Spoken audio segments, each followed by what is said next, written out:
kulan wacan oo wanaagsan.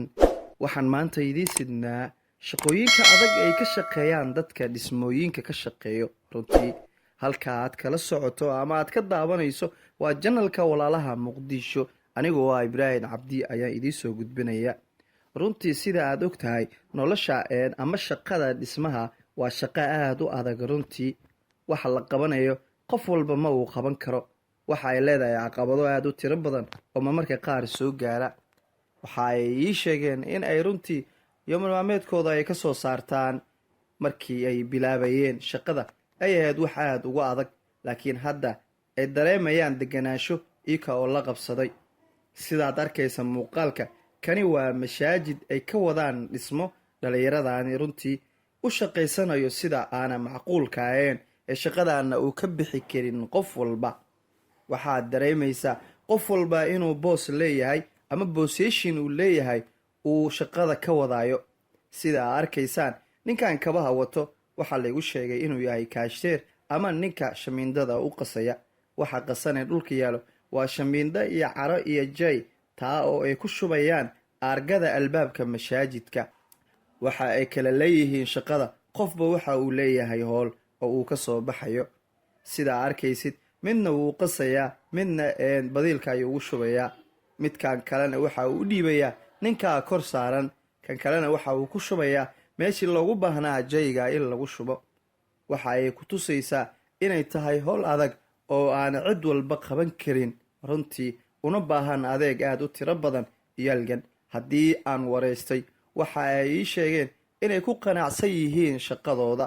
Dadkani waxaa ku jira qaar wax bartay laakiin waayay shaqooyin, ama waxa ay ii sheegeen inay isku dayeen muddooyin badan inay qaabab kale u shaqeeyaan laakiin ay u suurtoobi weysay. Waxa ay go'aansadeen in ay ka soo saartaan biilka caruurta ama familka ama qoyska.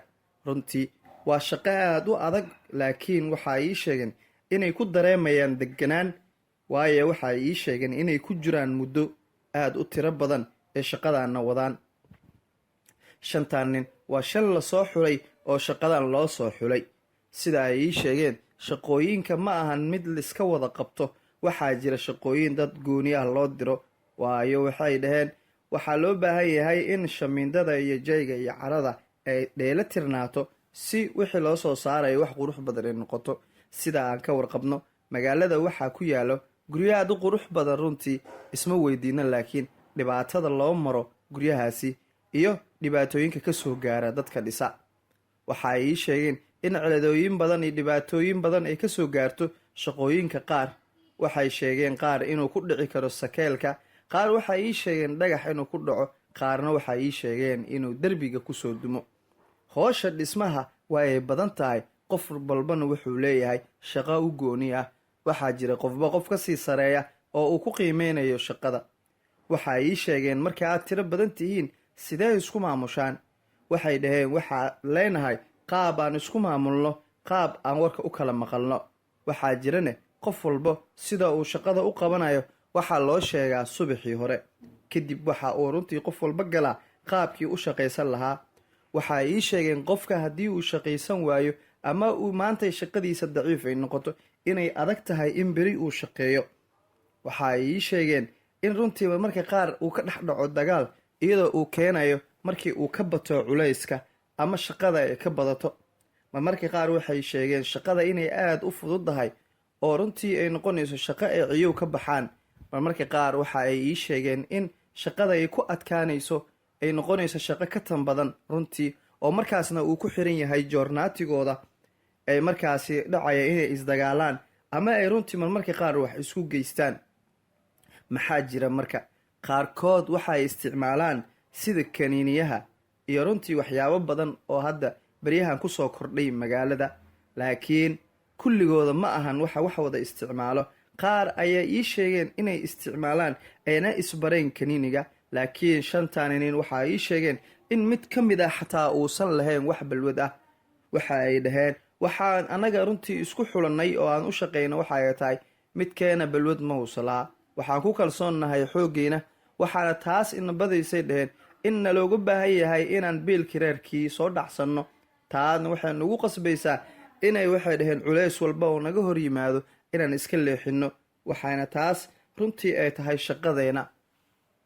waxaan weydiiyey oo aan su-aalay, haddii aad maantao dhan sidaan u shaqaysaan, habeenkii ma dareentaan daal ama kor xanuun? waxa ay ii sheegeen shaqadan markii ay bilaabayeen inay runtii daal iyo kor xanuun badan ay dareemayeen oo ay adkeyd subaxii haddana mar labaad inay shaqadii usoo noqdaan. laakiin waxay dhaheen hadda waxaa anaga dhib nagu ah markii aan shaqo la-aan noqonno oo aan guriga iska joogno, korkeena waxa uu dareemayaa xanuun, laakiin markii aan shaqaynayno waxaan ka qaadnaa caafimaad iyo firfircooni, waayo jirkeena waxa uu u bartay dhaheen inuu shaqeeyo oo howshan adagna uu qabto. taa waxay kuu caddaynaysaa wax walba inuu qofka baran karo oonu ku shaqayn karo. waxa uu ii sheegay ninkan fanaanada jaalaha wata markii uu shaqadan bilaabayay runtii inuu ahaa qofka ay ugu necab yihiin shaqaalaha, waayo ma aad ayay ugu adkaatay inuu la qabsada shaqadan aadka u kulul. laakiin waxa uu ii sheegay hadda inuu runtii ka mid yahay mid dadka shaqaalaha ay ugu jecel yihiin oo aad iyo aad ula shaqeeyo. runtii waxaa kaloo ay ii sheegeen in ciladaha ugu badan uu ka imaan karo markii uu guriga ama dabaqa kor usii socdo oo meel dheer u gaaro ayaa khatarta aada u badanaysaa ayay dhaheen. laakiin mar walba waxay dhaheen anaga waxaan nahay dad masaakiin ah oo xooggooda ku shaqaysto, waxaan aaminsannahay ilaahay inuu noo fududayn doono, waayo waxaan shaqaysanayno waa xooggeena, waxaan runtii caruurteena aan siisanayno waa dhididkeena. marka waxay taas ku tusaysaa in magaaladan quruxdeeda rafaad badan loo soo maro. waxaan leeyahay qof waliba runtii waa uu gaari karaa, waa uuna shaqayn karaa qaabkuu doonaba ha noqdo. waa anagoo ah bahda walaalaha muqdisho waxaanay leenahay horumar wanaagsan.